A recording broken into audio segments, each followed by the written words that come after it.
The Avatar universe is full of powerful benders, but among these countless benders, some hold a power far beyond the rest. These are our top 10 picks for the strongest characters in the Avatar universe. To start us off, we have Prince Zuko. As a child, Zuko did struggle with his firebending techniques, but he truly came into his own during his teenage years, thanks to the teachings of his uncle Iroh. He was even able to hold his own against fully grown firebending masters, and Zuko only grew stronger throughout the series, learning new skills from his uncle, like redirecting lightning, and more importantly, inner peace. Next up is the authoritative Equalist leader, Amon. You'll get your duel, and I will destroy you. At first, Amon may seem to have a major disadvantage when he claims he's not a bender. Amon is, however, an expert in hand-to-hand combat. He is so skilled, he is known to neutralize expert benders using no bending himself. Despite this skill, Amon is also secretly a highly trained waterbender. The few times we see him waterbend, he uses rather advanced techniques, but his strongest skill of all is the rare yet powerful waterbending technique, bloodbending. That's right, Amon can take full control over his enemies, and he can even do it without a full moon, something that was never even believed to be possible before Amon's family perfected the terrifying technique. Next on our list is the tyrannical leader himself, Fire Lord Ozai. For the majority of the series, he remained more of an ominous mystery, a looming threat whose power came more from the fear of the unknown than his actual abilities. But when we finally did get to see Ozai in action, he proved that his power came from much more than fear. The Fire Lord had an intense and wild style of firebending, fueled by anger and hate. While he did harness the power of Sozin's Comet to give his bending an extra boost, it is clear that comet or no comet, Ozai is a force to be reckoned with. Up next is everyone's favorite airbending teacher, Tenzin. Although Tenzin is a known pacifist and prefers to avoid a fight whenever possible, he has proven to be a potent example of airbending prowess. The burden of passing on thousands of years of airbending knowledge has driven Tenzin to honing his skill as an airbender to a high level of mastery. I will never let you get to Korra. Unfortunately, you don't have a choice. Yes, I do. He is able to hold his own against numerous highly trained Equalists and their mechanical weaponry. He arguably got the better of the infamous Zahir, keeping the villain on the defense and demonstrating his bending superiority before losing due to a little more than some bad luck.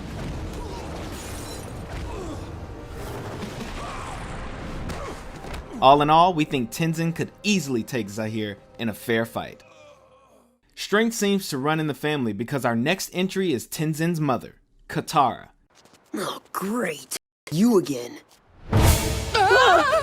Yeah, I didn't think so. From the very beginning, Katara's sheer determination to hone her waterbending skills, even without a teacher, was a demonstration of great strength. Let's do this. From that determination, we saw Katara grow as a bender throughout the series, collecting skills like state changing, healing, and even bloodbending. Her waterbending expertise, coupled with her ingenuity, gave her a significant advantage as she found clever and unique ways to put her waterbending to use.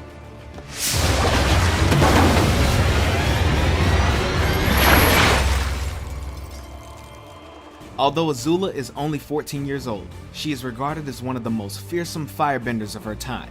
After mastering the basics of firebending at a very young age, her flames held such an intense heat that they developed a signature blue color. In addition to her standard firebending, she quickly advanced onto more complicated powers, like the ability to generate and control lightning, which is regarded as one of the most powerful and dangerous techniques in a firebender's arsenal. She has also proven time and time again to be a skilled combatant and strategist, and was often able to use her smooth demeanor to get inside her opponent's head. Azula's cold and relentless personality added to her immense physical power that made her a fierce leader, as well as a frighteningly dangerous foe to any who would dare cross her. What is wrong with that child? Next up is Toph Beifong, aka the Blind Bandit. I am the greatest earthbender in the world! Don't you two dunderheads ever forget it! Though you wouldn't know it by visiting her home in Ba Sing Se, Toph is an earthbending prodigy. Her mastery of the craft allowed her to perfect the technique of using earthbending to detect vibrations in the ground, giving her a hyper-awareness of her surroundings. Not only did this replace her sight, but it allowed her to anticipate her enemy's every move, and could even inform her if someone was lying. He's not lying. How can you tell?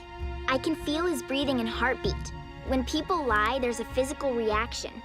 He's telling the truth. And we haven't even scratched the surface. Toph is able to use her earthbending for countless applications, whether it's to protect her allies, immobilize her enemies, or even mobilize herself.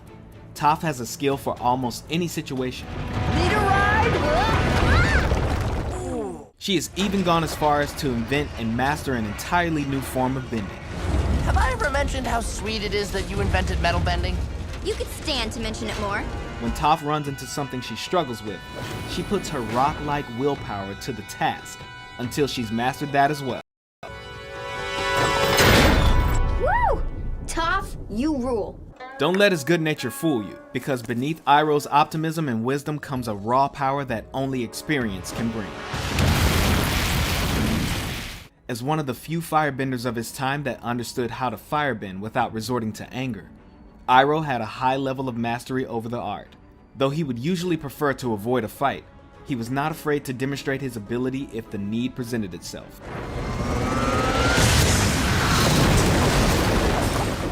In addition to his skill in firebending, he was also knowledgeable in the other forms of bending, and even went as far as incorporating techniques he learned from waterbenders.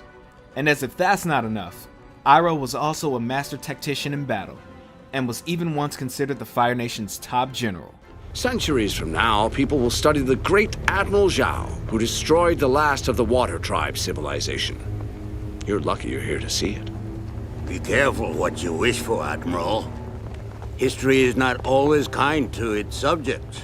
Avatar Korra showed she was capable of the basics when she was a little more than a toddler. I'm the Avatar! You gotta deal with it! By the time she was 17, she had mastered 3 out of the 4 elements and even showed immense skill in fighting while switching between bending styles.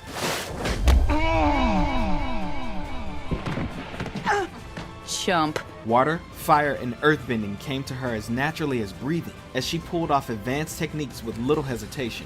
While she initially struggled with airbending, she eventually proved she could master that as well, and even fight using only airbending when needed. Punch, punch, punch! See?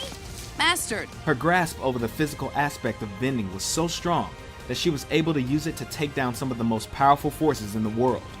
With Katara as her teacher, she was also able to master the technique of healing, and through Unalaq she learned to bend the spirits, only adding to her status of one of the most powerful benders that the world has ever seen. Go in peace. Finally, we have the last airbender himself, Avatar Aang. Before Aang even knew he was the Avatar, he was an airbending prodigy, reaching the rank of master by the young age of 12, making him the youngest airbending master in history. Aang's real test would be in his mission to end the 100-Year War and bring peace to the world. And that's where he would demonstrate his true power. When Aang began his journey, he only knew how to airbend, and had less than a year to learn and master the other 3 elements. While he was playful and often lighthearted, he proved to be a determined student when he focused his efforts, and became proficient in waterbending, earthbending, and firebending in record time. While he did gain a high level of expertise in the physical aspect of bending, it is in the spiritual aspect where he really excelled. Thanks to his training from the Air Nomad monks, Aang demonstrated a calmness of mind and a level of wisdom far beyond his years. This spiritual strength was only amplified after Aang's training with Guru Patik and learned to unlock his 7 chakras. Aang was even able to learn an entirely new form of bending, energy bending. This ancient and forgotten art allowed Aang to bend the energy inside of others, and even remove their bending abilities entirely. Aang's physical and spiritual power, as well as his own unbendable spirit, were what ultimately allowed him to take down the Fire Lord and end the 100-Year War.